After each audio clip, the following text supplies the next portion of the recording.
Don't be a fly on the wall. How to speak so people listen.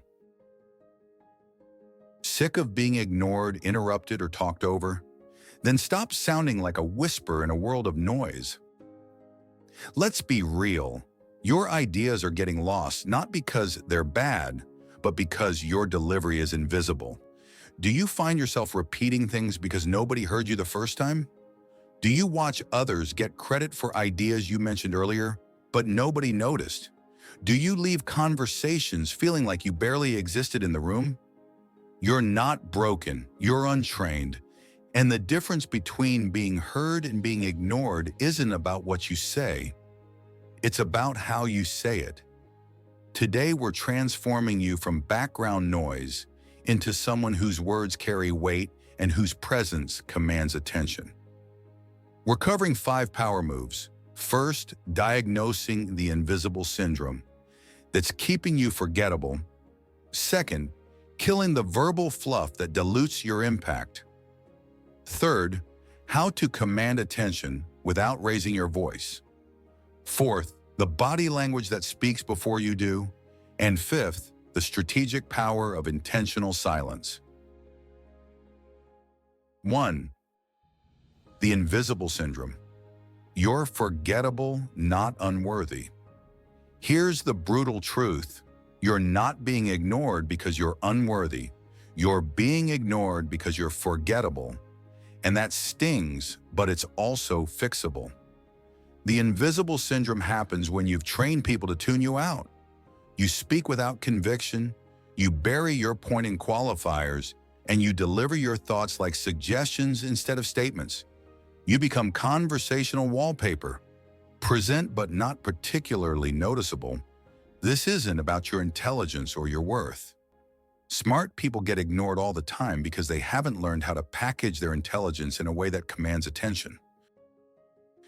Your ideas might be brilliant, but if they're delivered with the energy of a tired grocery list, they'll get the same level of attention. You've convinced yourself that being quiet and polite will eventually get you noticed, but invisible kindness is still invisible.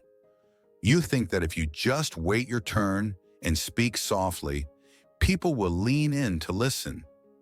But in a world full of confident voices, gentle suggestions get drowned out. The invisible syndrome feeds on itself.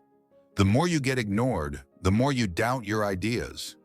The more you doubt your ideas, the less confidently you present them. The less confidently you present them, the more you get ignored. It's a cycle that only breaks when you decide to change your delivery. People don't ignore you because they don't like you. They ignore you because your communication style doesn't demand attention. And attention, like respect, isn't given freely. It's earned through how you show up. 2. Kill the fluff. Speak in headlines, not essays.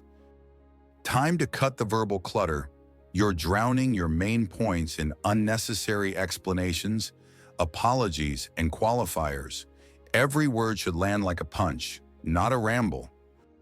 Most people lead with context when they should lead with conclusion. They say, "So I was thinking, and I know this might not be right, but maybe we could consider possibly trying." When they should say, "Here's what we should do." The fluff isn't making you sound thoughtful, it's making you sound uncertain. Stop apologizing for having opinions. This might be stupid, but I don't know if this makes sense, but sorry to interrupt, but these prefixes train people to dismiss what you're about to say before you've even said it. If you don't believe in your words, why should anyone else? Practice leading with your conclusion. Instead of building up to your point, start with your point and then provide support if needed. "We need to change our approach" hits harder than, "I've been thinking about our approach, and while I know it's been working okay, I wonder if maybe we might want to consider some adjustments." Cut the filler words that make you sound uncertain. Like, sort of, kind of. These words don't give you thinking time, they give your listeners permission to stop listening. Silence is more powerful than verbal stuttering. Amy Cuddy, who researches presence and power, found that confident communication is about presence, not volume. When you eliminate uncertainty from your language, you automatically sound more authoritative, even if you're speaking softly. 3. Command attention without raising your voice. Here's what nobody tells you. Tone, pacing, and silence equal power. Quiet confidence beats loud desperation every single time. The people who command the most attention in rooms aren't always the loudest. They're the most intentional. Lower your pitch slightly when you want to be taken seriously. High-pitched fast talking signals anxiety or excitement, which can undermine authority. A slightly lower, slower delivery signals confidence and control. This doesn't mean talking like a robot. It means being deliberate about your vocal choices. Use pacing to create emphasis. When you rush through your words, you signal that what you're saying isn't important enough to take time with. When you slow down for key points, you signal that these words deserve attention. Strategic pacing makes people lean in instead of tune out. Master the pregnant pause. When you're about to make your most important point, pause for 1 full second beforehand. This creates anticipation and signals that something significant is coming. Most people are afraid of silence, so they fill it with filler words. Use the silence instead. Vary your volume strategically. Sometimes the most powerful thing you can do is lower your voice slightly, which forces people to focus more intently to hear you. This creates engagement through effort. They have to actively listen instead of passively absorbing. The goal isn't to manipulate people. It's to present your ideas in a way that gives them the best chance of being heard and considered. 4. Body language that speaks before you do. Here's something most people ignore. 90% of communication is nonverbal, which means your body is talking even when your mouth isn't. Your posture, eye contact, and hand placement are either supporting your words or undermining them. Stand or sit like you belong in the room. Slouching, hunching, or making yourself physically smaller sends the message that you don't think you deserve space. Take up appropriate space, not aggressively, but confidently.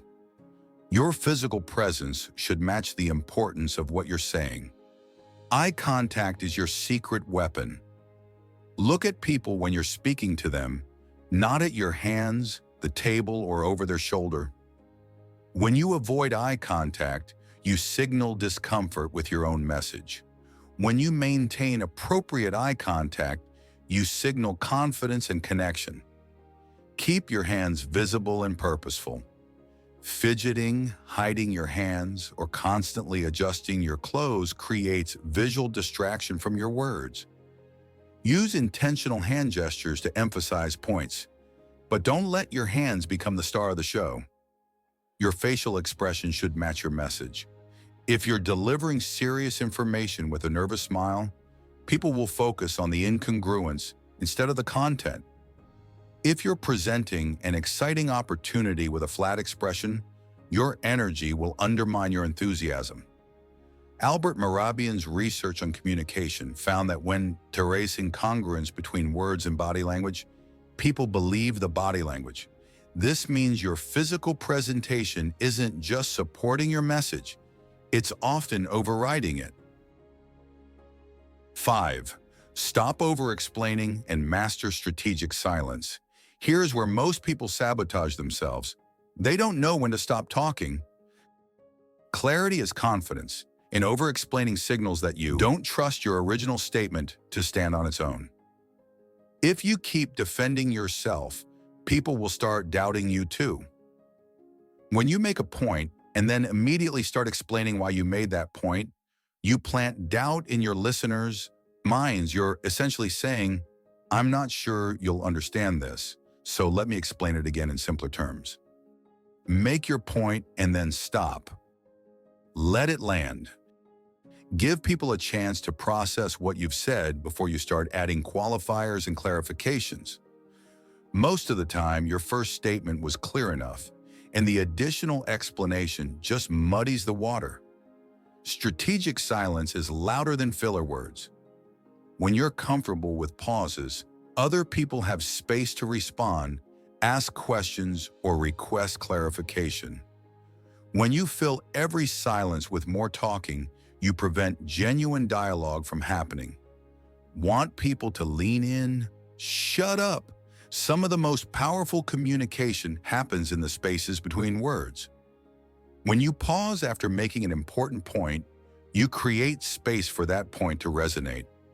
When you immediately start talking again, you compete with your own message for attention. Know when to stop explaining and start listening. Sometimes the most persuasive thing you can do is make your point clearly and then give other people space to come to their own conclusions. Over-explaining often feels like pressure, which creates resistance. All right, time for tough love conclusion. You weren't born to be wallpaper. If you keep shrinking, don't act surprised when people stop seeing you. Your whisper voice isn't humility, it's self-sabotage. Your constant qualifiers aren't thoughtfulness. They're insecurity dressed up as politeness. Your over-explaining isn't being helpful, it's being forgettable. You think you're being considerate by not taking up space, but what you're actually doing is depriving the world of your perspective. Every time you water down your message, every time you apologize for having an opinion, every time you speak like you're not sure you deserve to be heard, you rob the room of whatever value you could have contributed. Stop waiting for permission to be heard. Stop hoping that quiet competence will eventually get noticed. Stop believing that being small makes you more likable. The people who get heard aren't necessarily smarter than you. They're just braver about taking up space. They're more willing to risk being wrong than to guarantee being ignored. Your ideas matter. Your perspective has value. But if you didn't communicate them with conviction, nobody else will believe in them either. This week, cut your verbal clutter. Say less, but say it like you mean it. Record yourself in one conversation. Just audio, nothing fancy. Listen back and count your filler words. Notice your pace. Pay attention to your tone. Then practice one key conversation where you lead with your conclusion and stop over-explaining. Watch how fast your presence changes when you start speaking like someone who expects to be heard. Your voice matters. Start using it like you believe that. If this video made you realize you've been hiding behind polite whispers when you should be making bold statements, hit that subscribe button and turn on notifications. We're building a community of people who refuse to be invisible. Share this with someone who has brilliant ideas but struggles to be heard. Sometimes we all need a reminder that our voice is worth listening to. Remember, you're not broken, you're untrained, and the skills of commanding attention and speaking with authority can be developed, starting with your next conversation. Until next time, stop being background noise and start being undeniable.